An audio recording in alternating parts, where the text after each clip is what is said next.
Good afternoon सर्वांना. आज आपण इयत्ता 6वीचं 5वं प्रकरण मसावे आणि लसावी पाहणार आहोत. चला तर मग सुरू करूया आजच्या आपण लेक्चरला. तर सगळ्यात अगोदर आपण पाहूया विभाजक आणि विभाज्य म्हणजे काय.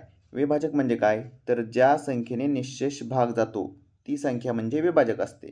आणि विभाज्य म्हणजे काय, की एखादी अशी संख्या की ज्या संख्येला निःशेष भाग जातो. निःशेष भाग जाणे म्हणजे काय, तर बाकी किती आले पाहिजे, शून्य.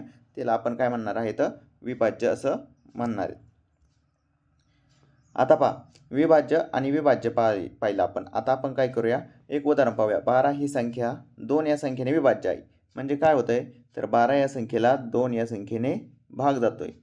तर 2 ही संख्या 12 या संख्येची विभाजक आहे असं आपल्याला सांगता येईल. विभाजक म्हणजे काय, की त्या संख्येने निःशेष भाग जाणे. आणि विभाज्य म्हणजे काय, की भाग दिल्याच्या नंतर बाकी शून्य येणे म्हणजेच निःशेष भाग जाणे असं आपल्याला सांगता येतं.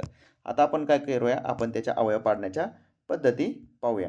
मूळ अवयव शोधण्याच्या पद्धती दोन आहेत. एक आहे आडव्या मांडणीने आणि दुसरी आहे उभ्या पद्धतीने. आता आपण आज फक्त आडव्या मांडणीने कसे अवयव पाडायचे ते पाहणार आहोत.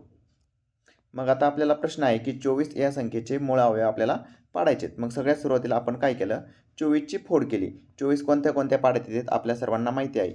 2, 3, 4, 6, नंतर 8, 12 आणि 24 या सर्व पाड्यात येतात. पण आता मी काय केलं, की मूळ संख्या घेतली 2 गुणिले 12.